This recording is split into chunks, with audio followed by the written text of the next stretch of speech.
Why would I? Okay, we're live. I don't know why I would schedule it if I then have to tell it to go live. But Wow. we're live. Nice. Okay, let's tweet it out. Oh, you got that link. It will just, oh my gosh, I just got a notification for it and everything. Wow. Do you have notifications on for me? Yes. Oh, I have yours on too. Nice.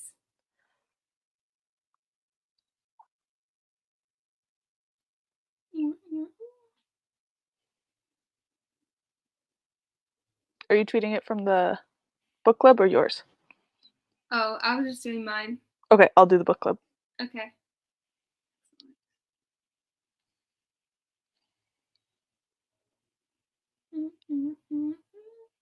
The birds outside are making very nice noises. Hello. We have someone already in. Hello. Welcome. Thanks for joining us. Welcome. Welcome. We'll get started here hopefully soon. Can you see the comments? Yes. Okay, good.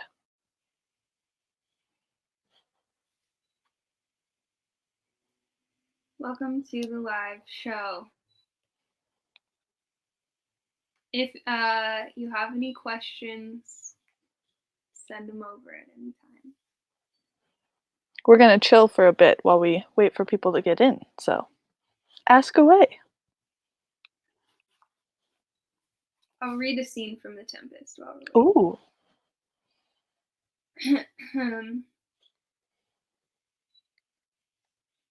Hello, Julia.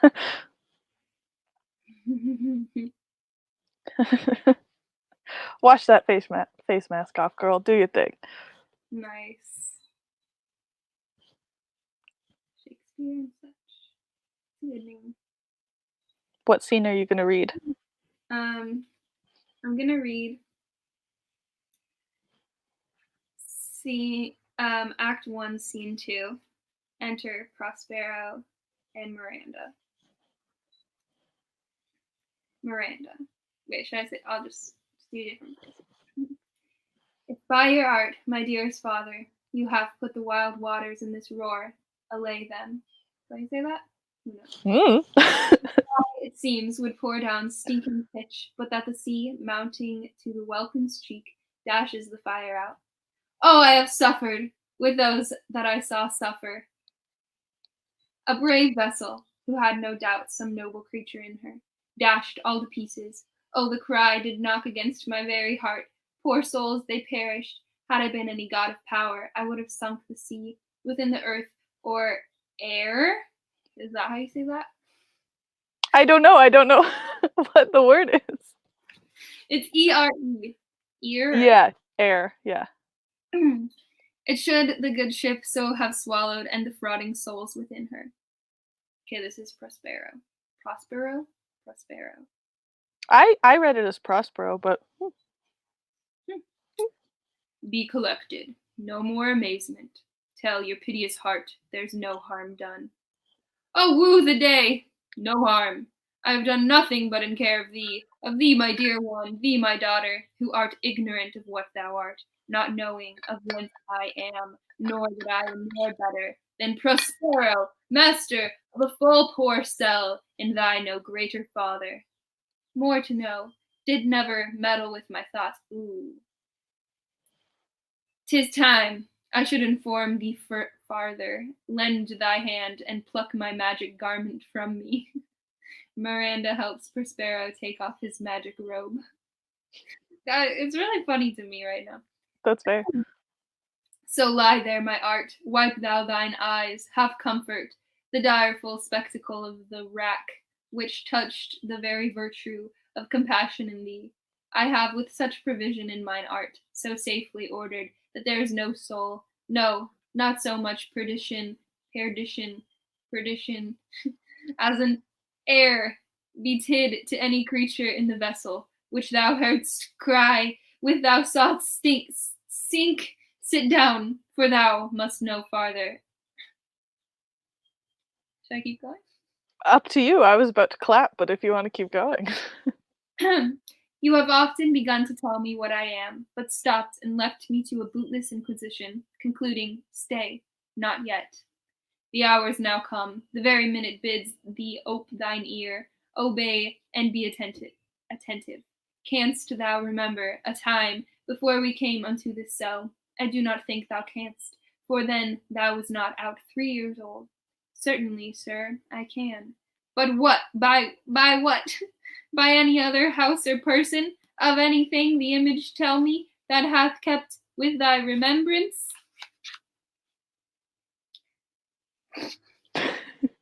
And rather like a dream than an assurance that my remembrance warrants. Had I not 4 or 5 women once that tended me? How we doing? Damn. You can keep going if you want. Alright. Thou hadst and more, Miranda. Ooh, maybe that's when she became gay. Get me out of here! All right, everybody, thank you for tuning in. All right. We just got canceled. What I meant to say was maybe that's when she started having feelings for women. Fair. We need to answer this question from Julia. What do we think Prospero's magic robe looks like? I picture like something like deep blue and like a like high collar. Yeah.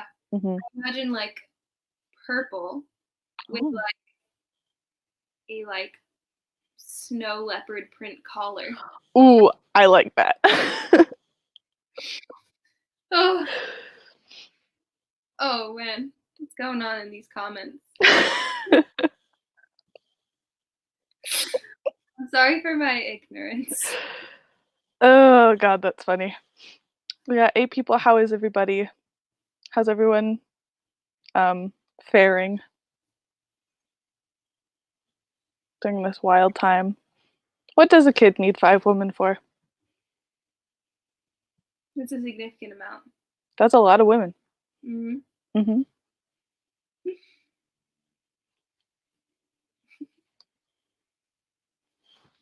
Yeah. Oh, so I don't know what I was gonna say. Welcome to this very professional Shakesqueer wrap-up show. Okay, today we have Katharine Duckett joining us, who will come in a few minutes. And listen, I don't know how to talk to people anymore, and I'm pretty nervous, but I think it'll be okay. Yeah, we both don't know what we're doing at all. This is a trial. Yeah, so let us know what you think. But it'll be good. Yeah. The more questions from the audience, the better. Would be lovely. Yeah. Hello, Andrea. Welcome. Yeah, Sage did a great job. Thank you. As always. Oh my gosh. Andrea has popcorn. Lucky. Oh, whoops, wrong one. Same. Wait, you also have popcorn?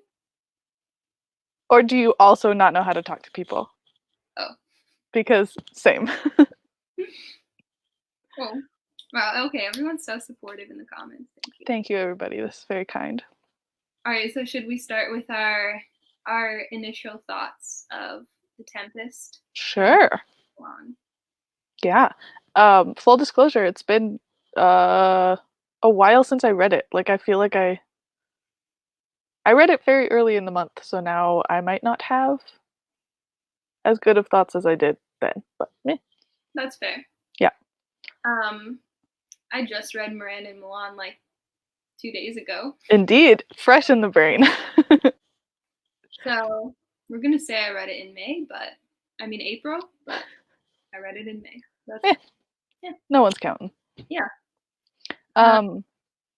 General thoughts on The Tempest? Do you want to go? Sure. The Tempest for me was a pretty confusing experience, as all Shakespeare is. Yeah. So I read along, but I also listened to like an audiobook play. I did as well, yeah. Okay. And it was pretty intense. There were a lot of like sea storm sounds and a lot of men shouting. Yep. The whole book was written in shouts. That's a very good way of describing it. It seemed, yeah, very like high, like like every part of like everyone just felt like they were in danger the whole time, which is like being stranded on an island is pretty stressful. Especially when you don't have like self-service and it's a long time ago. Totally. Poor Miranda, no cell phone. Yeah, so as I do with all of the Shakespeare books that we read, I read/listened to the play, and then I immediately read the Spark Notes to understand what had happened. Yeah, same. But I think, like, in comparison to the other two books that we've read so far, The Twelfth Night and Macbeth, I think this was like the least engaging for me. I agree, yeah. And I don't know. I'm excited to like talk a little bit more about like what we had talked about, the racism and the colonialism tied into the story. And yeah, it's weird to like read these Shakespeare plays and just be like, okay, I want at least someone to be gay, but then knowing that you have the Shakespeare retelling to then like, bring where you want it to go. Exactly. I appreciate this club that we've created. God bless you and your brainchild. And I feel like reading Miranda and Milan allowed me to understand the Tempest a lot better. Yeah, totally. Which is how I felt with Macbeth, I feel. And with As I Descended. Yeah. Yeah. I agree. I was not as engaged with this one. And I also, do you remember last month when I said that reading Macbeth, I was like, oh wow, I didn't understand nearly as much as I understood when we read Twelfth Night. That's definitely how I feel about this. I feel like I just keep getting more and more confused as we get away from the one play I know well. Yeah, that's fair. Yeah. That's really fair. Yeah. Let's catch up on some of these comments. Julia has a question. If you were to audition for a production of The Tempest, what character would you want to play and why? Okay, so I've seen The Tempest performed, apparently, but I swear this play that we read is not at all the play that I saw, so I don't know. But I remember being drawn to the character of Ariel because I thought that the like sprite was really cool. And when I saw it, there were 3 girls who were all Ariel and they spoke in unison and in choral speech. I would probably want to be Ariel. I was gonna say Ariel also. Heck yeah, you have very Ariel energy, yeah. Thank you. Wow. Yeah. Yeah, just to like be that mystical. I feel like you can really go any direction with that character. Totally. Fatima says, I have no question. I just want to see my face on screen. It's 4 a.m. Why are you awake? But also, thank you. Thank you. Julia says that she read The Tempest last August, so she wins at not remembering. Respect. It's not a contest, but yes, you win. Yeah. I feel like if I tried to give a SparkNotes summary of The Tempest, it would be really confusing. Yeah. Julia says this is gonna get. Oh no, it didn't get cut off. There's something about being stuck on an island and having a limited cast of character that holds Tempest back in comparison. Yeah, totally. Would agree. Yes. Would agree. Thank you, Andrea. What a compliment. Wow. We could definitely play Ariel together. Oh. We don't need any other character, just us doing Ariel. Okay. Now that's a Tempest that I could get behind. No Shakespeare can out-gay Twelfth Night, though, and that's not up for debate. Correct. Well, what about Midsummer? I feel like Midsummer could. Speaking of, we need to find a retelling for that, because I want to read that. Okay. Yeah. I don't know of any queer retellings of Midsummer Night's Dream, so if anyone does, please let us know. Yeah. I feel like we need to get some like an adult romance in here. Ooh, yeah. Yeah, let's switch it up. Yeah. Does Chuck Tingle have a Shakespeare? It would be like Shakespeare pounded in the butt. Let's do it. Let's find it. I'm sure he does. Oh, it's already taken a strange turn. Well, I'm gonna message Katharine. Let's get her on here. All right. I hope she's ready for this level of chaos. Not nearly as chaotic as when you shaved your head, but True. fairly chaotic. Mm-hmm. I love the pink, of course. You Pink. know this, but I love the pink. I'm hoping that it continues to fade into like a peach color. Oh, yes. I don't know. I would like that. Yeah. Comment that says Chuck Tingle is a perfect man. That he is. Mm-hmm. Mm-hmm. There was so much politics that I could not keep track of which guy was which. Yes, but living for Miranda carrying Ferdinand's logs. I agree. Yeah. Yeah. Miranda was the one saving grace. Yeah. Yeah.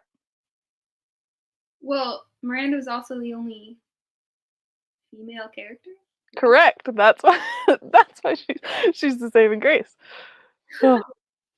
Yeah, this is a very man-heavy book. Play. Yeah. Which like makes sense for the time, but I also reading The Tempest, when Miranda sees Ferdinand for the first time, she's like, "Oh, a man, I'm instantly in love." I was like, "No, you're not." Mm-hmm. That's compulsory heterosexuality right there. Whoa. Right? Like I was like, this woman, this is a queer woman. And here we have Katharine. Hello. Hello. It's so nice to be here. So nice to have you. Very excited to talk The Tempest. Yes. Good. Because we are too. To start us off, do you want to tell the viewers a little bit about yourself? Sure. So I am Katharine Duckett. I'm the author of Miranda in Milan, which, as you probably know, is a queer sequel to The Tempest. And I've also written a lot of speculative short fiction that's appeared in various places. And I'm also the editor of Disabled People Destroy Fantasy, which was a special issue of Uncanny celebrating disabled creators that came out last fall. That's awesome. Yeah. Wow. Yeah. And I'm here in Brooklyn right now in quarantine like we all are. So yeah. How are you holding out? I'm doing okay. I think for writers, it's maybe a little different because I'm like, time to read and write. So it's not terrible, but it's gotten a bit old. How are you all holding up? Yeah, it's getting old. I would agree. Yeah. 2 months, too much. I just miss having the choice to like go outside. Yeah, I miss my friends. Yep. Definitely. Yeah, I miss going to work. I know that's like the weirdest thing to say. I get it though. Yeah. Yep. So we were just talking about our initial thoughts on The Tempest. Yeah. Yeah, and both of us were very confused. Yes, it's a weird play. It's a super weird play. Yeah. So we wanted to know, what are your thoughts on The Tempest just like as a whole? Like what were your initial reactions to your first read, if you can remember? I can remember because I studied it in college as part of a class called Race, Empire, and the Renaissance Stage. So it was specifically contextualized within the rise of the British Empire and early globalization. So that really helped me put it into more perspective at the time. And we also read it at the time in conjunction with, I don't know if you know, Aimé César's Une Tempête, which is like a Caribbean reimagining from the 1960s. It's great. Okay. It's kind of the post-colonial version, the definitive version. So I got guided through what is a very weird play a little more, but I also had a lot of questions at the end. I mean, like, what was going on with Prospero? the way that he controls all of the action in the play, and also seems to be begging us to like believe him every step of the way. Like that was very weird to me. And then Miranda is just like nothing. Like she's just not a real person, which is odd for, I mean, obviously you guys have been reading all of these Shakespeare plays. Like he can create more interesting heroines. So my question was sort of like, and I was reading it at 19 as like a young queer woman, and I was like, what is her deal? Like, she's just very dutiful. She says she's never had any questions about where she came from or like what her father was doing before the island, and that seems weird. And just how the magic functioned, how this island functioned, what had happened in Milan. And then my big question too was what happened to Sycorax and to Miranda's mother. So like, I became really obsessed with the play after reading it, not actually because it was my favorite Shakespeare play, but because it is so weird. And there are so many things to think about, you know, so many gaps. Yeah. Definitely. So, yeah. I don't know if that's similar to what you felt or if you were just like, what is happening? But yeah. I was definitely confused as to the magic. Like, how does Prospero have the magic? What does it mean in the world? You know, what is the context of all of it? Yeah, I definitely had the questions. Yeah. And the weird thing about the magic that my professor at the time pointed out was Prospero keeps like directing your attention to his magical objects. He's like, it's my mantle, it's my staff, it's my books, you know, as if like to be like, oh, this is what gives me my magic. But then it's not clear which of those is most important or if that's where it comes from. So that seemed very sketchy to me. Yeah. He's a sketchy dude. He's a sketchy dude. I mean, clearly I think so if you've read my book. Yes. Some people don't think so, you know? Interesting. I think that Sycorax was a big question that I had with the Tempest. So I feel like, I told Sarah this earlier, but I feel like reading Miranda and Milan allowed me to like understand the Tempest way more. And even in like, not just your like reimaginings of things, but also I was like, oh yeah, that happened in the Tempest. And I totally just didn't even connect to that. So I really appreciated the sequel, because we've only read like full retelling so far, never a sequel. Right. Yeah. I'm glad to hear that helped. Yeah, definitely. So what was the process like of deciding that you were going to write a continuation and then acting on that? Yeah. So I read The Tempest, had all these questions. It kind of percolated in the back of my mind. And then actually in, I think it was like 2015, I wrote an essay for Tor.com about the language being used as power in The Tempest. So part of what I think is so cool about The Tempest is that the language is amazing. You know, it's really beautiful.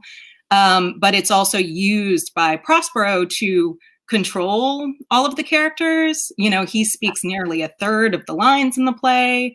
Like, he is dominating the action. He has taught Miranda and Caliban language, and so they can really only speak about themselves in his language. And so all of that, I was kind of analyzing all of that. And after I wrote that essay, it spurred more questions for me, and I started working on what I thought was going to be a short story, and then the way that short stories sometimes do it kept growing. So and part of the seed for it was both really the question of what happened to Miranda's mother, because I feel like the absence of women in the play is so acute.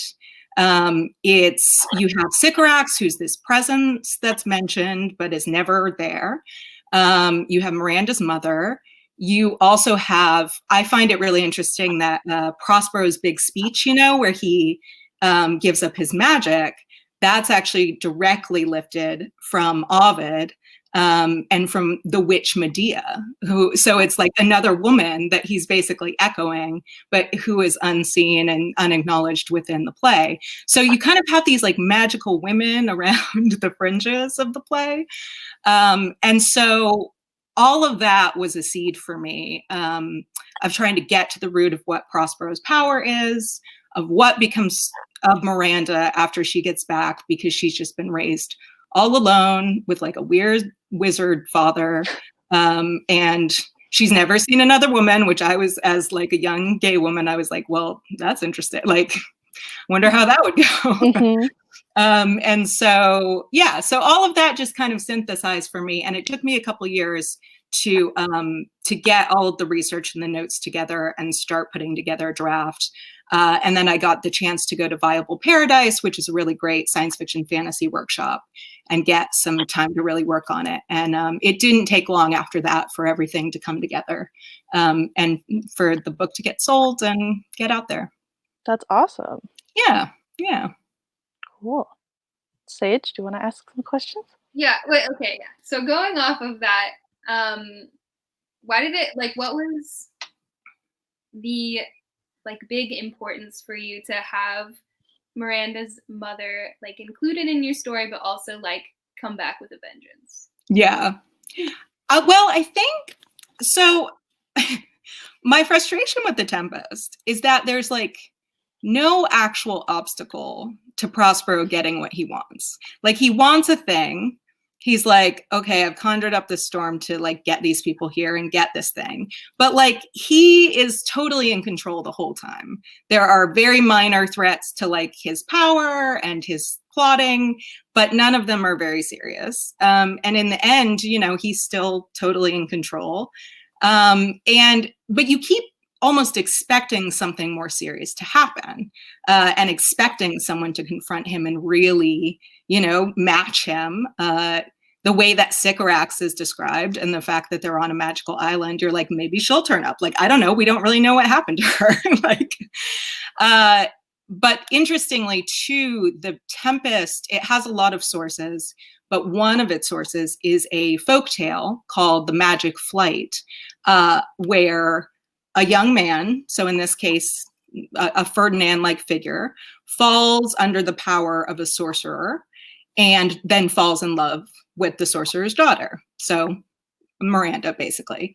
But in the story, Miranda, the Miranda figure, has magical powers herself.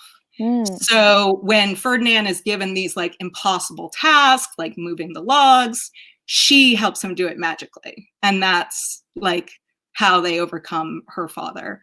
And so that was really what it was partly like, I want someone to challenge Prospero, and I want it to be a woman, and I want it to be, I feel like there is poetic justice in using his art against him a little bit, because he acts as though he's the only one that can wield it, and that when Sycorax does very similar magic, it seems, she's evil and terrible, but he's like, fine, like it's fine for him to do these things and raise the dead, which he talks about in the text. So, you know, so that was really what it was. And just for Miranda to, you know, seek her roots and to rectify another missing mother in Shakespeare, because there are actually quite a lot of them, interestingly. Mm-hmm. Totally.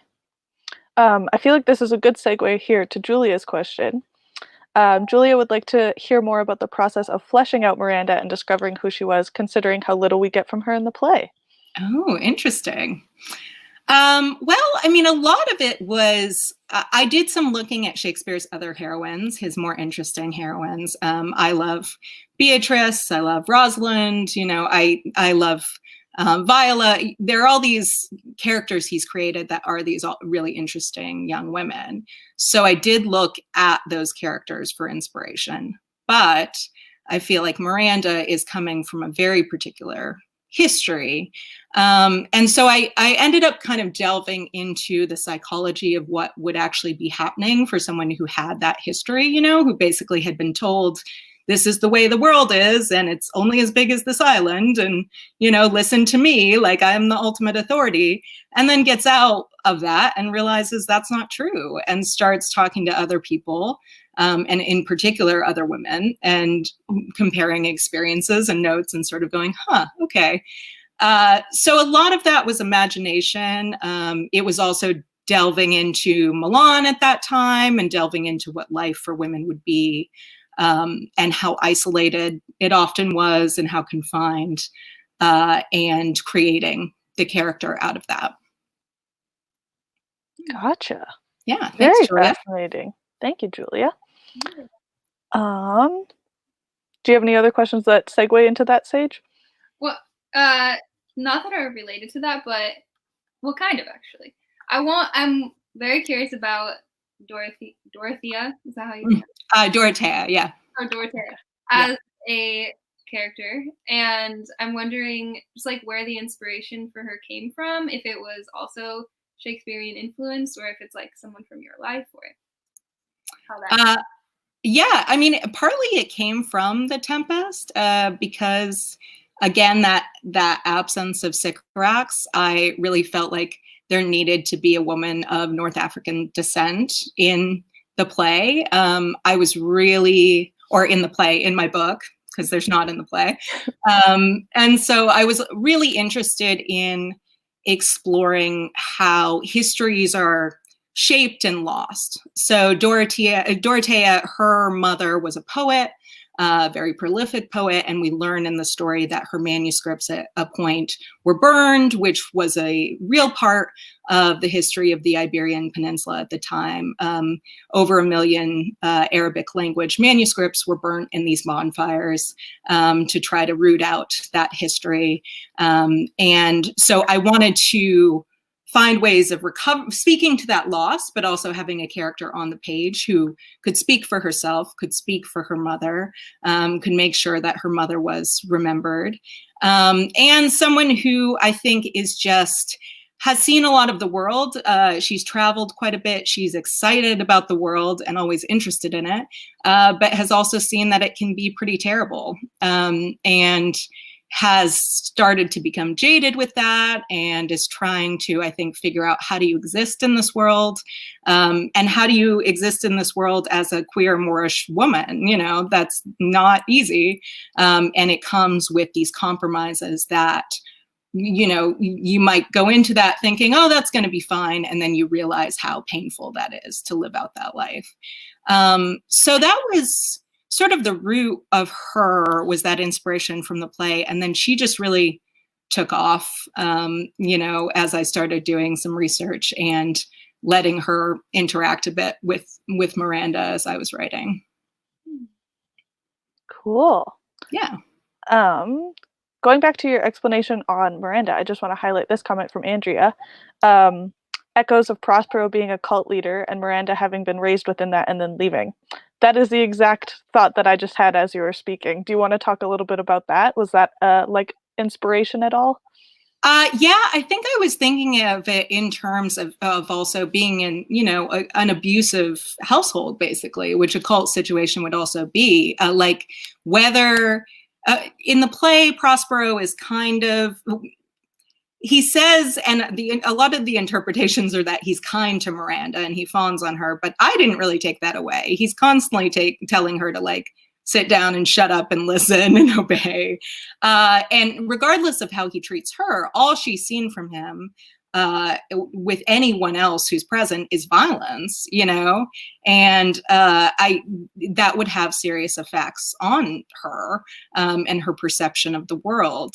But I think Prospero as a cult leader is really, yeah, that's apt. That makes a lot of sense because he's constantly trying to inculcate people into his way of thinking, and he needs people to believe in him. Like literally the end of the play is like, believe me. Like I need you to believe me, which is really odd. Yeah. Very much so. Yeah. Definitely got some narcissistic tendencies. Like very manipulative language. I feel like, yeah, it's such an interesting illustration of like just a very abusive like partnership in general. Totally. And, yeah. I wonder like how, I just always wonder like what was going through Shakespeare's mind, like what was the inspiration and like what was the personal story behind that. Yeah, and I find it interesting because so many critics have seen Prospero as Shakespeare himself, right? Like it's the end of his career and he's like looking back on that and, you know, it's kind of a meta commentary on the theater. But if that's true, then like what does he think of himself? Like what's going on there, you know? Totally. Yes. I feel like that segues Oh. in nicely to the question you had, Sarah, the colonialism related question. Yeah. So among reading reviews after I finished it, a lot of reviews of The Tempest touch on the fact that it's a very like colonialist play, or that it has a very colonialist backstory, right? With Prospero coming to this island, meeting Caliban, and teaching him his language, and everything that Prospero says goes. And in Miranda and Milan, Dorothea says to Miranda, "You're going to learn his language," which we both like. That is such a beautiful moment. So I just wanted to ask you about that aspect of the play and your thoughts on the colonialist aspect of this Shakespeare play. Yeah, well, like I mentioned, I studied it in conversation with Un Tempête, which does that exactly. It basically sets up Prospero as the master of a plantation and makes those relationships explicit. And, you know, I think Shakespeare was obviously writing at sort of the beginning of some of these relationships, but I think he could foresee and, you know, some of what was coming. And also some of this, it had a lot of historical precedent as far as the incidents of what had already happened with interaction with the New World and the Americas. So yeah, it is really interesting to me that Prospero winds up on this island, immediately subjugates everyone present, and then we're supposed to like cheer for the guy. That is really strange to me. And you see, I mean, even when the other Italians wash up on shore, they very quickly start talking about like what they would do, you know, and how they would run this place. And they, you know, even Gonzalo, who isn't like, he has this kind of vision of everyone just chilling out. Like he still kind of seems to think it's his right to control this place. So yeah, that's very deeply baked in. And I think it's complicated to pick apart what Shakespeare intended there, and particularly vis-a-vis Prospero. And then Caliban, I mean, is such a complicated character who we're supposed to just kind of accept as monstrous, which I refuse to do. And yeah, but that's a lot of the justification that's used for his enslavement, which, and, you know, even Ariel is pressed into service. So it's, yeah, many levels there as far as the colonial implications. Absolutely. Well, yeah, and Sage and I were talking earlier about how all the descriptions of Caliban come from Prospero. So we immediately see that character through that lens as opposed to through Caliban's lens. Yeah. And even in Miranda and Milan, when Dorothea does bring that up, like that you have to learn his language, she's like, what language? He doesn't have a language. And I think that that's just like such a great example of how we just whitewash so many histories of languages in general. Oh, well, think about how many indigenous languages are no longer exist because English is the one language we need to know, right? Like it is cultural genocide. Yeah, and I think again, coming back to language as power in The Tempest, that's explicit. That's like Prospero is using that to control people, which I think has really real historical precedent. Absolutely. Yeah.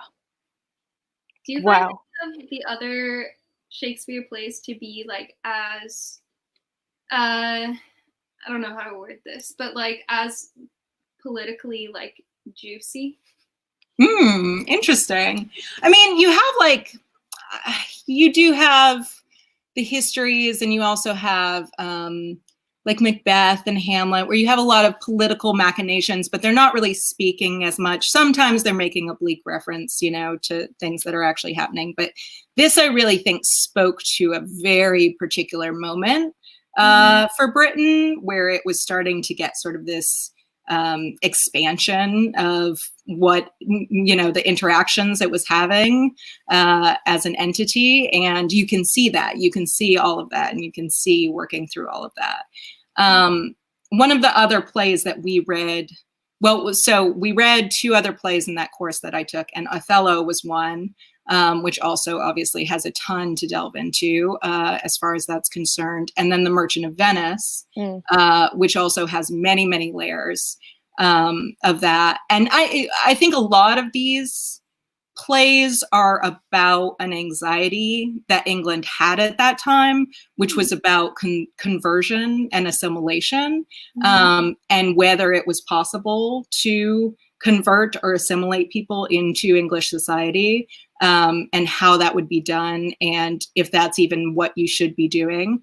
And also sort of this idea that if it's not possible, it ends in tragedy. You know, as you see in Othello, for instance, things don't end well in The Merchant of Venice either for Shylock. So it's coming, I think, out of that British anxiety that was happening at the time about forcibly creating a society, because you're actually dealing with both England and Europe, places that are actually really diverse and interesting and multicultural, and you're having this enforced change, you know, and conformity.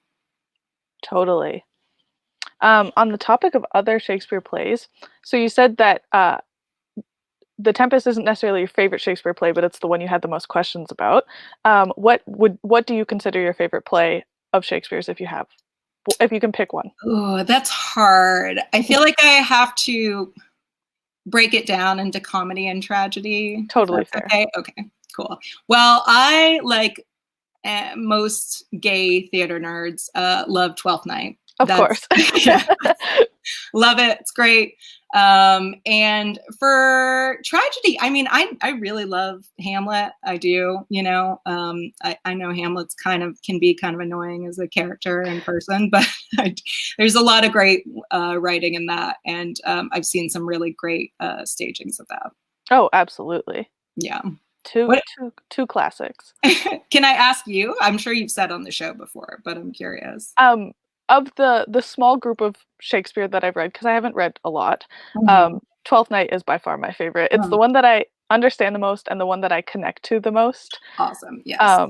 Yeah, the first time I read it through the first time in my senior year of high school, because I did an acting showcase where I did Viola's I Left No Ring with Her monologue. I just have a very, very close relationship with that scene. So yeah. This really sums it up. Yeah. Yeah. Do you have a specific Shakespeare? I always say Shakespeare now. Character that you feel connected to?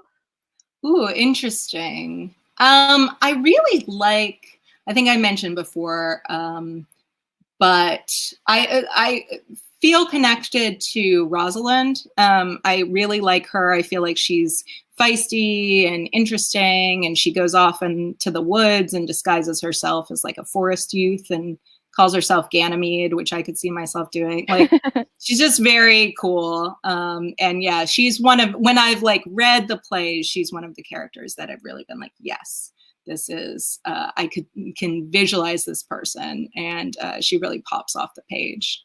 I love that. Yeah. We had a question. Julia had tweeted us a question that was similar. Oh, wait. Oh, maybe not. I can't find it. I'll find it. Sorry that I'm muting myself because chaos is ensuing around me. Okay, that's all good. It happens. Anyway, I'll find it. Well, I thought. Oh no, she asked us it earlier. That's what it is. If you had to audition for a role in The Tempest, who would you audition for if you were to do a production? Oh man, that is an interesting question. Julia's coming in with all the good questions. I love it. This is great. Thank you so much. I actually, like, my first instinct is to say Ariel, because I just think I think that character you can do really interesting stagings with. Yep. And I think because the relationship with Prospero is so much, it's less antagonistic than with Caliban, but it's not less tense. Like there's still weird levels to it. And so I think the way that you play that could be really interesting. Totally. And you're like this magical entity, and that's cool. And you could be any, you know, the ways that Ariel has been portrayed on stage are really, really fascinating to me. Absolutely. We both said Ariel as well. So there you go. Good. Yeah. Kindred spirits. Do you have a favorite production or like adaptation of The Tempest that you've seen? Ooh, I actually really love, it's not a straight up adaptation, but a few years ago, so La Mama, which is an experimental theater in New York, did a total reinterpretation of The Tempest that really brought like both the post-colonial discourse to bear, and also brought in the idea of refugees, basically, and like washing up on these islands, and how, and like connecting that to our modern times, you know. And so it took different layers, and it used video art to do that. And Prospero was not actually played by a person, but was a giant spotlight that like followed characters around the stage while like the dialogue was playing. So it was like Prospero's surveying the whole island was made explicit and creepy in that way. And I just love that. I was like, yes, that's what's going on. He's just like peeking on everybody. And yeah, so that was very cool. It was called Nella Tempesta, and it was an Italian theater company that was doing that. So yeah, and if you check out that article that I wrote for tour.com, Unreliable Histories, I talk a little bit more about that production there. Okay, very cool. Yeah. That sounds fabulous. That sounds like such a great viewing experience. It was. It was very cool. Good. Okay. I have some questions also from Julia, but from Twitter. Okay. Different source. The first is, if you, Katharine Duckett, were to write another Shakespeare retelling, what play would you want to use as inspiration? Ooh, well, I already kind of hinted at my answer because it would probably be Twelfth Night, because it's just so queer, and many different ways you could do that. But have either of you read Merchant of Venice? It's been so many years. Yeah. Yeah. And it's not, there are a lot of issues with that play, but there's a character, Portia, who at one point disguises herself as a lawyer with her lady-in-waiting as her lawyer's clerk. So they're both disguised as men, and they go and like win this court case that, you know, is the definitive end of the play. And I would really love to kind of do like a procedural type thing with her actually just deciding she wants to be this lawyer and like having adventures. Yeah. Because I was like, why wouldn't you? Like, that's so much more interesting than what your life would be otherwise. So maybe I would try to do something with that. I read Merchant in 10th grade, and I had to write an essay on it. It was like my final essay of the year. And it didn't have to be a long essay. And I wrote, I think, 3,000 words on Portia alone. Right? So very interesting. Yeah. Yeah, very much so. Yeah. Do we want to go to the other Julia question, or do we want to break it up with Hannah's question?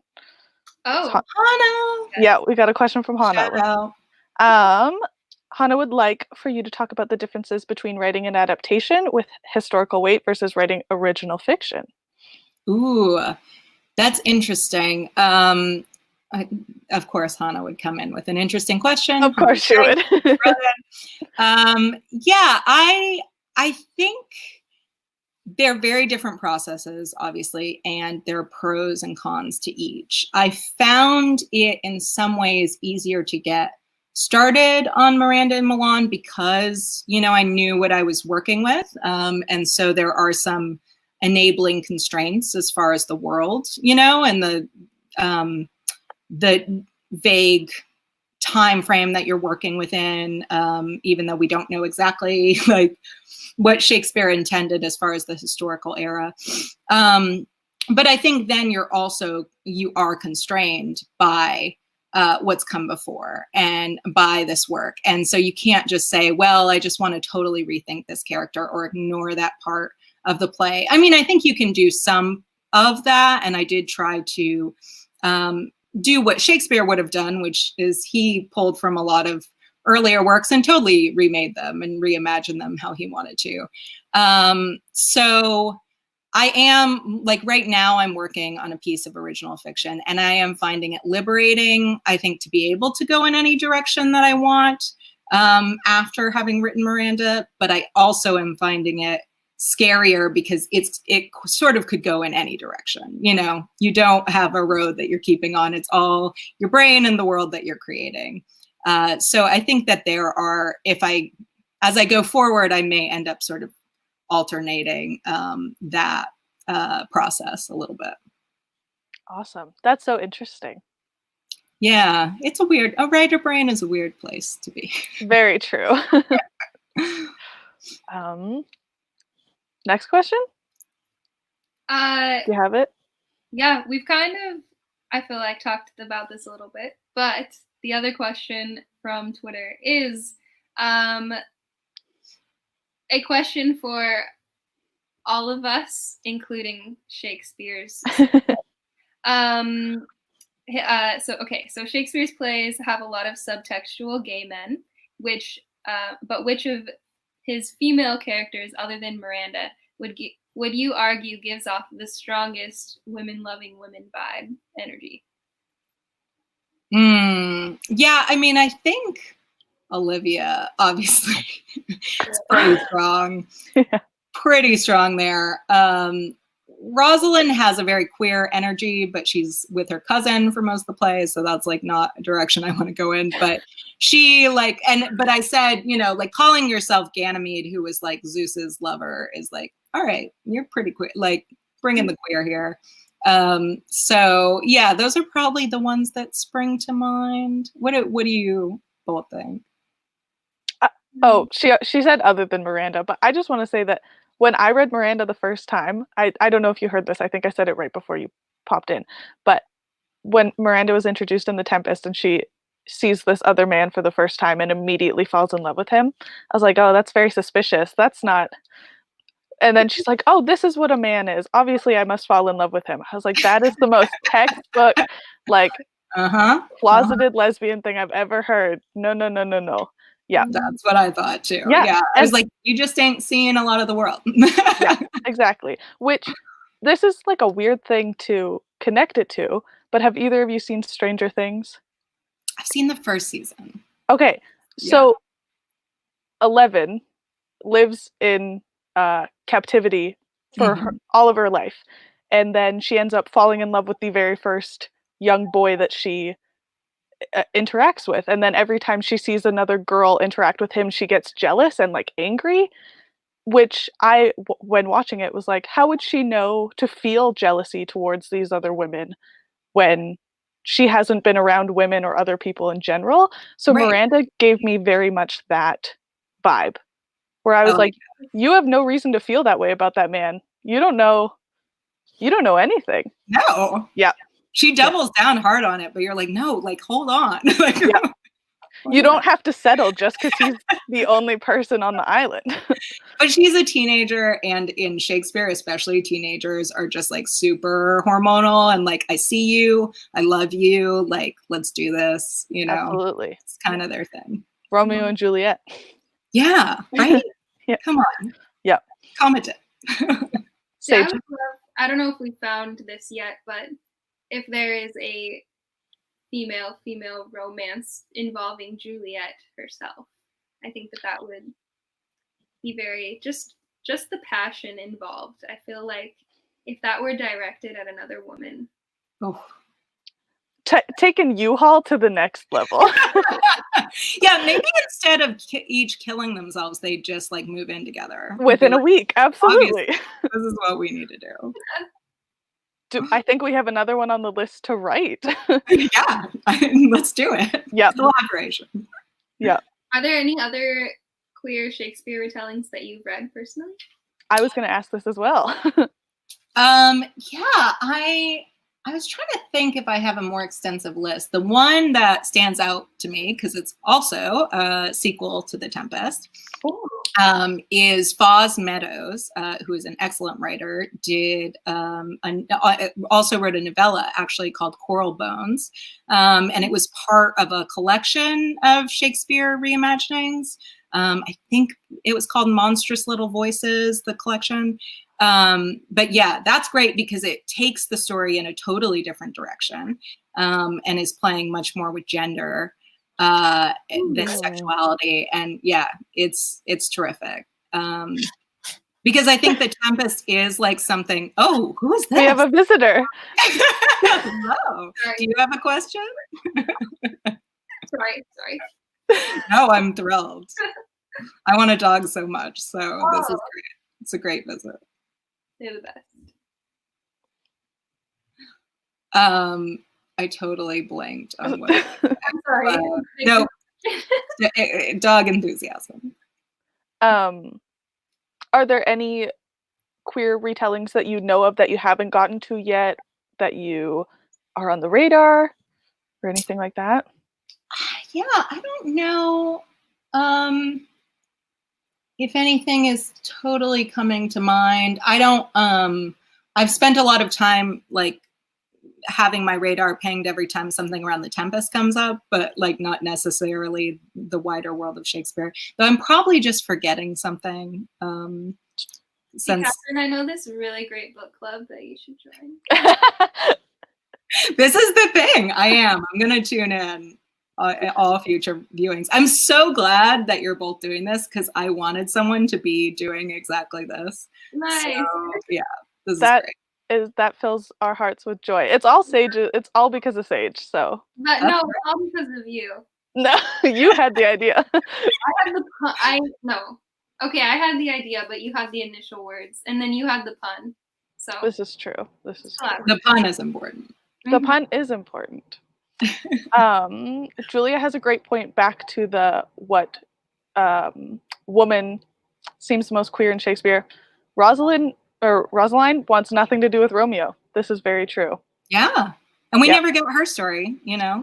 So there is definitely a retelling out there that is her story. Don't know what it's called, but I've definitely heard of it. That I want that idea. Yeah.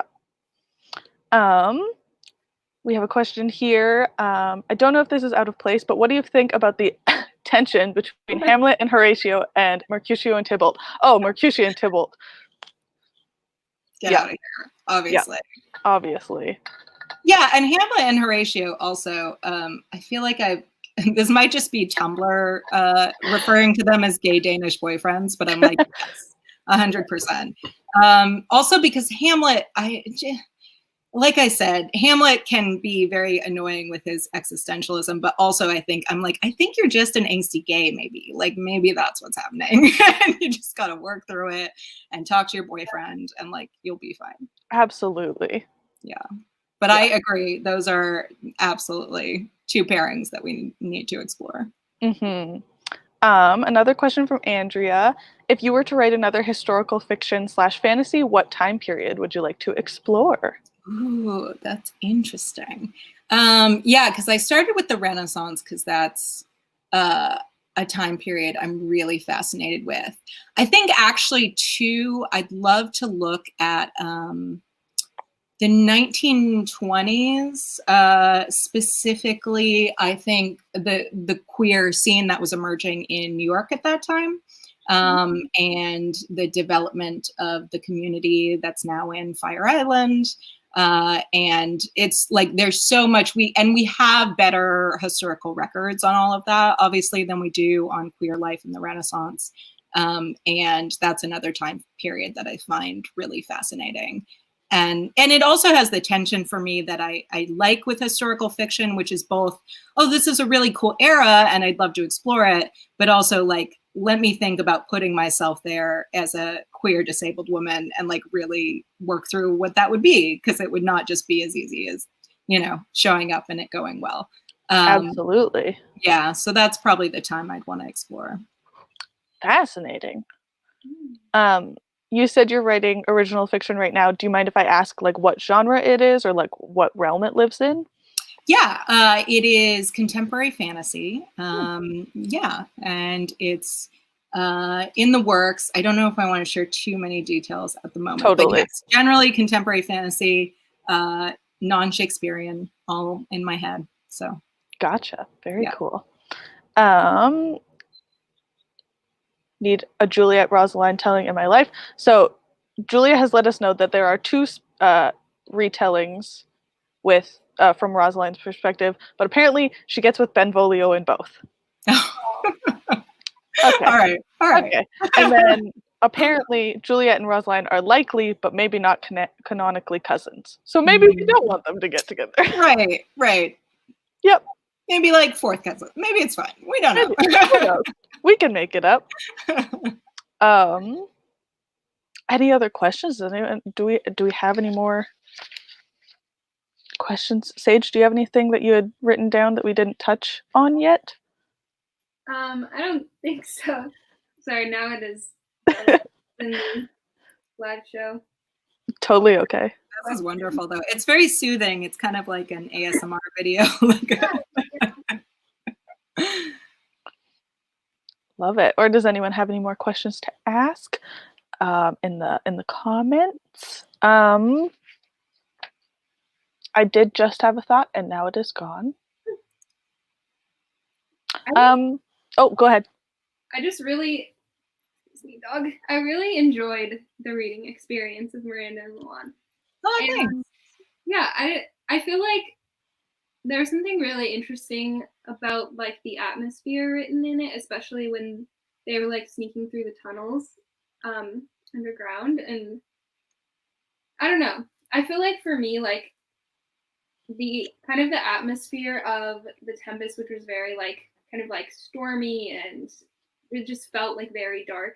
And I said earlier that I also listened along to like an audio drama of the Tempest, and cool. storm sounds nonstop. Oh, I'll come over here. And oh, there we go. And so I feel like just that kind of like grayness is also what I felt in a lot of the Tempest, like until there was more resolution at the end. So yeah. Mm-hmm. Yeah, it's very Miranda and Milan is very gothic because of that feeling, and because I feel like Shakespeare's aesthetic at that time was kind of gothic. Like when he was writing for King James was like obsessed with demons. And that was like his thing, like obsessed. He wrote like several tomes on it, and denouncing it like it's evil, but in a way that you're like, you're really into demons. Like you're really into like weird magic. So that was definitely a big thing for me. And then I did those tunnels. Part of my research process was, I guess there are all these people in Milan, like contemporary Milan, who go kind of spelunking in those tunnels and exploring them, because there are all these tunnels under the city. And so I would go on YouTube, and you'd all be talking in Italian. So I'm not like getting a ton of what's happening, but I am getting the context of like, oh, this is what the tunnels look like. And so that helped a lot. That's so cool. Yeah. A YouTube wormhole I'm willing to go to. Yeah, absolutely. Something that we've talked about in the last two wrap-ups that we've done for this is, would Shakespeare like the retelling, or like would he agree with the retelling? And I would definitely, like, reading Miranda, it is totally in the same vein, like Sage just said, like it's the same feeling, it's the same like atmosphere. And I just want to say, like, props to you for writing a continuation that feels so true to the source material, but also like is its own work. Thank you. Yeah, I appreciate that. Yeah. Yeah, I wonder if he does have a lot of like personal relationship to Prospero, like how he would feel about the result. Yeah. I wonder that too. I think it's so hard to tell too, obviously, because we know so little about like who he actually was, and how he felt about his works, and all of his works are filtered through having to write for patrons and write for the royalty and get them approved. So, and that's part of what Miranda came out of, was looking at these gaps he leaves in his work and these like tensions he sets up. And I think that they're very intentional. Like, I think that he's trying to push audiences to think about these things a little more critically and trying to leave openings, you know, for engagement that maybe he couldn't just, you know, put on the page because they'd never be allowed to perform it. Yeah. Totally. So I hope that Will would be proud of me.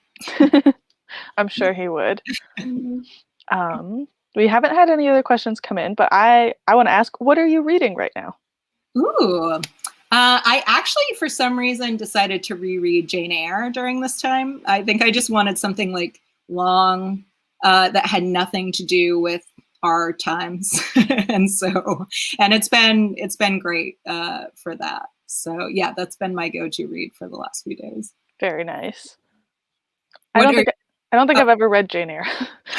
It's good. It's very funny. Yeah, Jane Eyre is another great character, female character.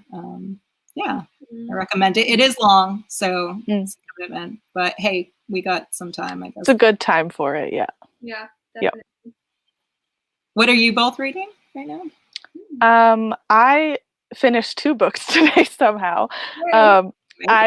I just finished Us Against You by Frederick Bachman, which is the sequel to Beartown, which was pretty good. And then I finished Nevada by Imogen Binney, which I would recommend, pretty good. And then we're both reading The Subtweet by Vivek Shraya right now. Ooh, nice. Yeah, which at this point I would recommend. Yeah. Yeah. Yeah, and Vivek Shraya is just such a beautiful human being. Beautiful human being, beautiful writer, beautiful musician, like, oh, yeah. I am currently reading Kindred by Octavia Butler. Ooh, one of my favorite books. Ooh, yeah, it's my first time reading this one. I've read Fledgling, and that's the only other Octavia Butler I've read, but I'm obsessed. That's amazing. I don't know if you know how Hannah and I know each other or reconnected. Hannah Porter, who wrote The Seep.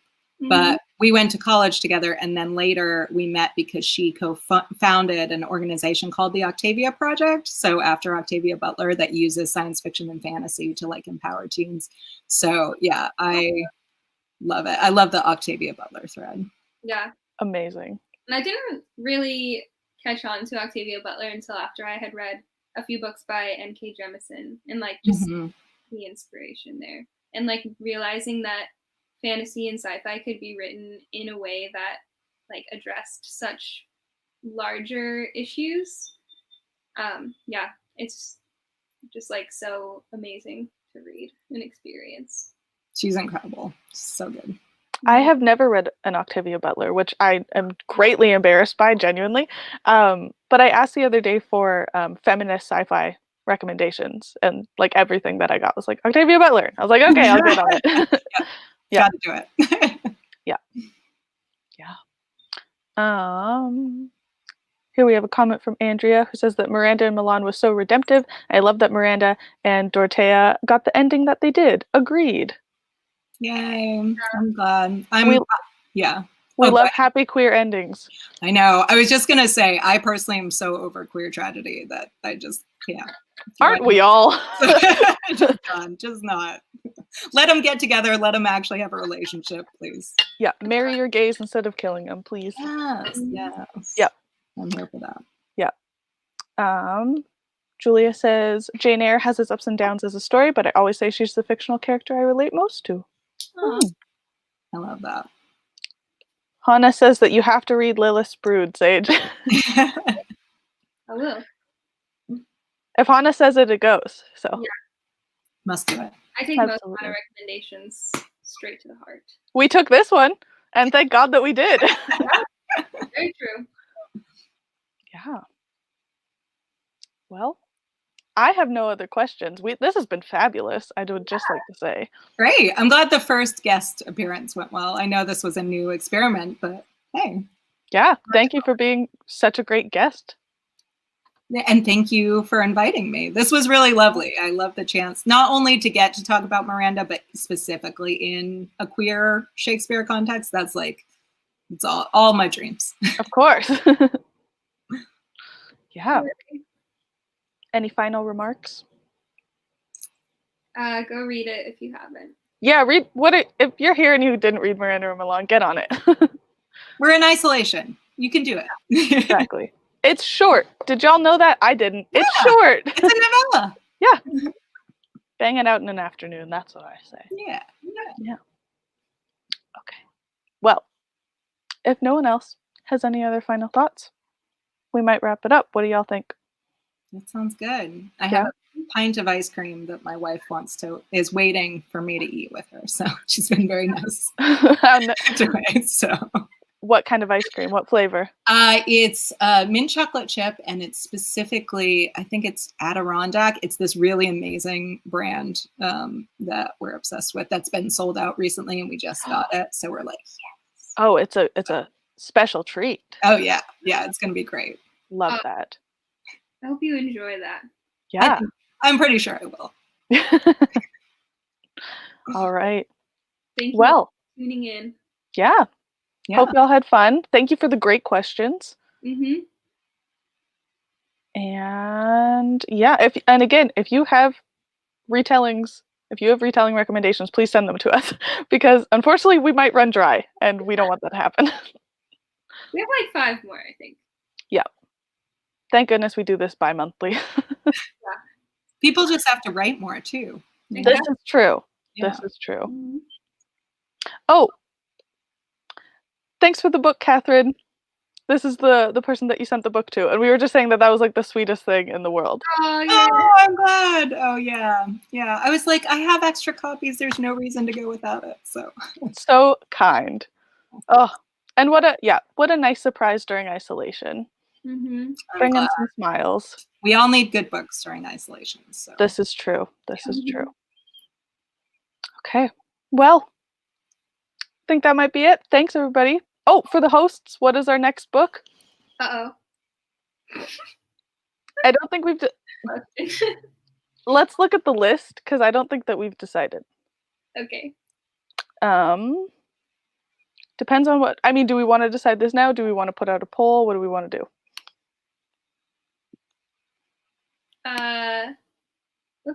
Let's let our faithful audience decide. Okay. It's to be announced. Remains to be seen. Mm-hmm. Mm-hmm. Okay. Now, actually, thank you, everybody. What was that, Paige? I said we're bad at goodbyes. It's okay. It's true. We need all the interaction we can get at this point. No. That's real. Yeah. Mm-hmm. Yeah. Oh. Well, stay safe, everybody. Thanks for tuning in. And yeah. Good night. Bye. Good night, everybody. Thank you.